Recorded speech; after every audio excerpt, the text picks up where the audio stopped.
We just got some absolutely massive leaks for Pokemon Winds and Waves. We got a brand new Pokemon leak that's apparently based on a Komodo dragon, which I think is absolutely insane. Ever since we found out that the Winds and Waves region was inspired by Southeast Asia, everybody's been talking about a Komodo dragon Pokemon, so I'm sure a lot of you guys are going to be hyped about that. But then we also got some stuff about a new character, which if you guys saw my video on this a couple weeks back, we got this new character leak that sounds just like N, with even his role in the story, so I think that's pretty hype as well. And also on top of both of those things, we also got even more little bits of huge leaks and info all about Pokemon Winds and Waves that we're going to break down. But real quick, before we get into it, I'm trying to get to 30,000 subscribers on the channel, so if you guys don't mind helping me out, I extremely appreciate all you guys. But anyways, let's get into it. Alright, so first off, here's kind of the big summary of these massive new leaks. So we got this tweet from Centro, and he says, some more Gen 10 leaks. The Poison-type gym leader is an idol/performer. So that kind of sounds a bit like Iono from Pokemon Scarlet and Violet, and also kind of like Canary from Pokemon Legends EA. But then we also did have a Poison-type gym leader back in Pokemon Black and White 2, who is kind of like a rock star sort of thing. So I guess technically you could call that an idol or a performer as well. I think it'd be absolutely insane if they brought that character from Pokemon Black and White 2 into Pokemon Winds and Waves. I feel like that's probably not going to happen, but that would be pretty cool, especially because the next game in line to get a Pokemon remake is definitely going to be Black and White, you know what I'm saying? So like I said, that would just be kind of a cool callback, I guess, or teaser for the future. But anyways, then it also says a new dragon/poison Pokemon that may be related to the story, and this is all coming from Ball Guy, which I think I've said this in my last 10 videos at this point, but basically any leak that Ball Guy puts out, it's gonna happen, man. I mean, we've seen it time and time again. I don't think there's any room left to doubt anything Ball Guy puts out, so I think it's real. I don't know about you guys, but I definitely think it's real. This is the original tweet that Ball Guy made, which he shows an island with a dragon type symbol and a poison type symbol, which I feel like it is definitely possible that the pseudo-legendary Pokemon of Winds and Waves is gonna be this poison type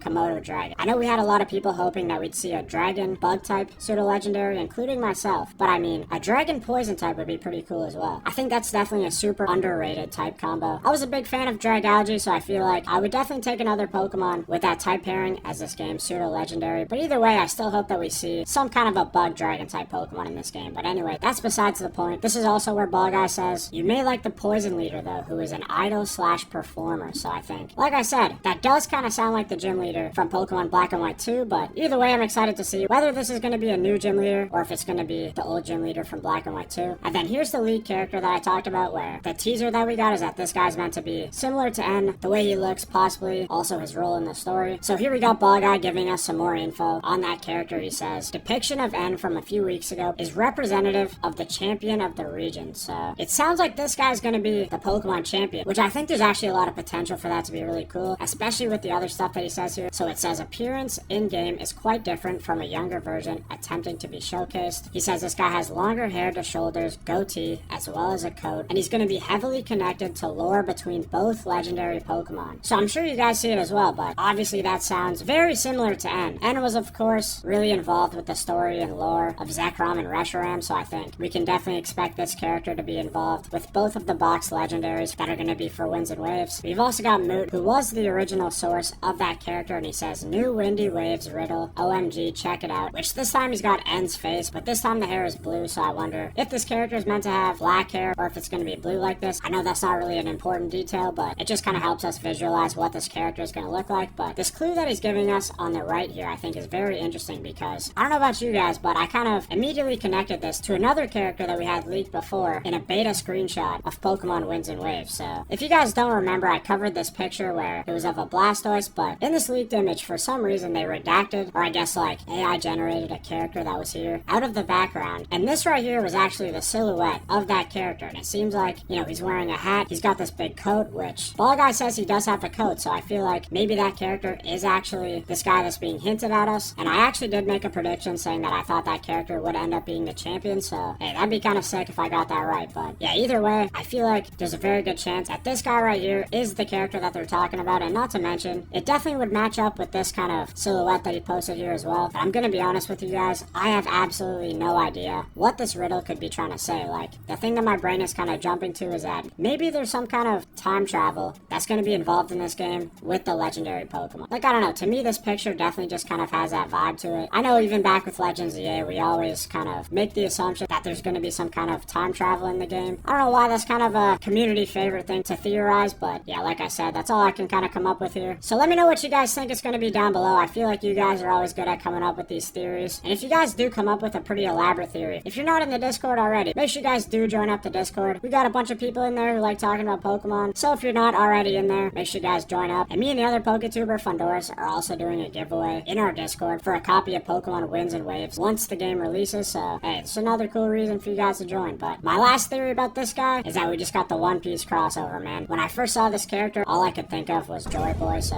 hey, One Piece Pokemon collab, make it happen. The last thing I want to talk about is this tweet from Centro. This actually kind of came as a surprise to me because, you know, you look at all these pictures that we saw, all of these different biomes and settings that we saw in the first trailer. I thought that each one of these was one of the different islands of the game. I didn't think for a second that all of this was on the first island. I think, like you said, this really speaks to the fact that this is going to be a massive region, man. Like, the map of this game is going to be way, way bigger than anything we've ever seen before. So I really hope they lock in and really give us a game that looks fantastic, you know what I mean? Like, I don't want to see any bugs. I just want to see a whole map that looks super polished and stuff like that. And the trailer definitely did give me a lot of hope because I thought all the areas that they showed us in the trailer looked pretty good. Like, they were all a massive step up from Scarlet and Violet, so I don't know. I'm not too concerned about the way the game's going to look, but I really hope that they keep it consistent. And Central posted this entire kind of diagram of each island in the game, which we had all this stuff leaked before, but it kind of just breaks it down where each thing is on the map because we had all the numbers of the islands before and we knew about all the gyms and all that stuff. So here's just kind of a visual look at everything. If you guys want to pause right here, take a look at everything, kind of digest all this info, feel free. But anyways, guys, thanks for watching the video. If you guys stuck around to the end, make sure you guys comment beans down below. Just a random word helps me see how many of you guys stick around to the end. So if you made it this far, I extremely appreciate you. And also, like I said before, I'm trying to get to 30k subscribers on the channel. So if you guys don't mind helping me out to reach my goal, I also really appreciate that. Shout out to all you guys for the support, man. It means so much. And I'll see you guys in the next one. Peace.